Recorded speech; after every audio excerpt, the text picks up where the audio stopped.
I think it's disrespectful for you to come into the Oval Office and try to litigate this in front of the American media. Right now, you guys are going around and forcing conscripts to the front lines because you have manpower problems. You should be thanking the president for trying to bring it into this conflict. Have you ever been to Ukraine that you say what problems we have? I have been to. Come once. I've actually watched and seen the stories, and I know what happens is you bring them on a propaganda tour, Mr. President.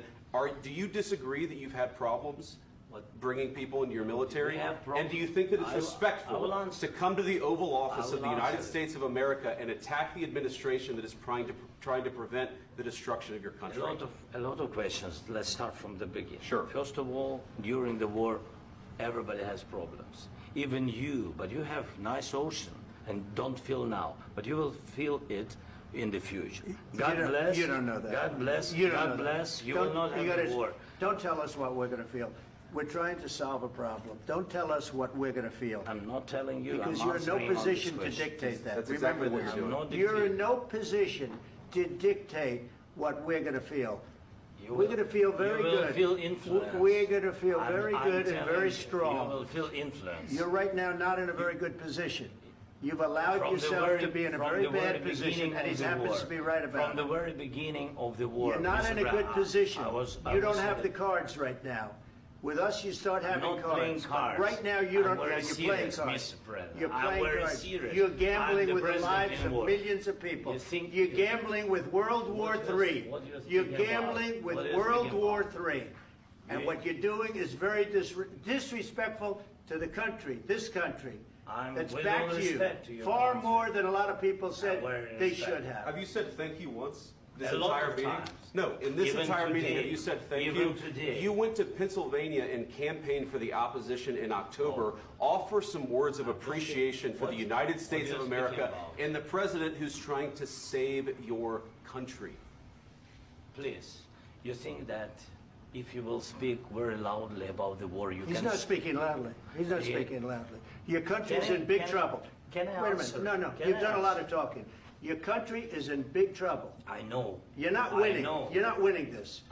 You have a damn good chance of coming out okay because of us. Mr. President, we are staying in our country, staying strong from the very beginning of the war. We've been alone, and we are thankful. I said thanks You haven't in been this alone. cabinet, You and haven't not been only alone. in this cabinet. We gave you, through I this said stupid president, $350 billion.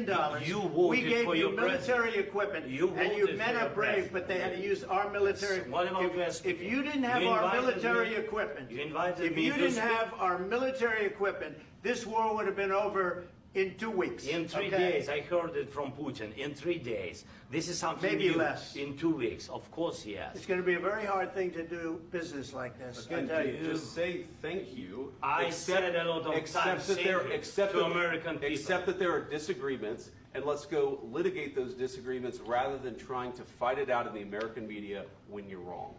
We know that you're wrong. But you see, I think it's good for the American people to see what's going on. I understand, sir. I think it's I very understand. important. That's why I kept this going so long. You have to be thankful. You don't have the I'm cards. thankful. You're buried there. Your people are dying. tell you You're again, running I low know. on soldiers. Don't- Listen, don't, please, you're running Mr. low on President. soldiers.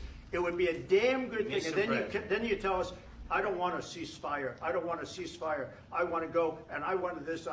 Look, if you could get a ceasefire right now, I tell you, you take it so the bullets stop flying and your men stop getting killed. Of course, we want to stop the war. But you're I saying said- you don't want a ceasefire. But I said to you, I want a ceasefire. with guarantees. Because you'll get a ceasefire faster than an agreement. Ask our people about ceasefire, what they think.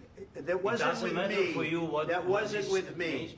It That was wasn't with with a you. guy named Biden who was not a smart person. This That is was your, with, this that was is with your Obama. president. It was your president. Excuse me. That was with Obama, who gave you sheets, and I gave you javelins. Yes. I gave you the javelins to take out all those tanks.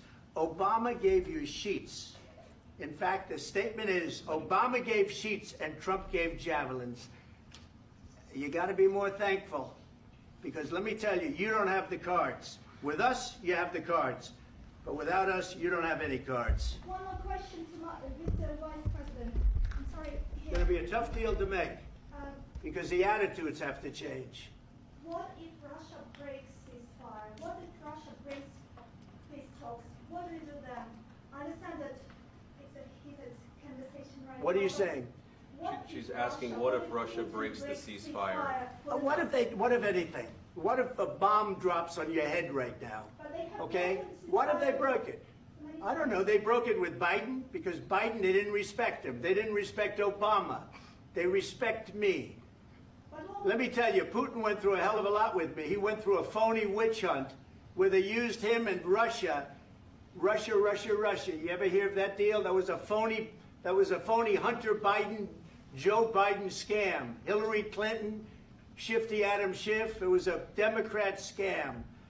And he had to go through that. And he did go through it. We didn't end up in a war.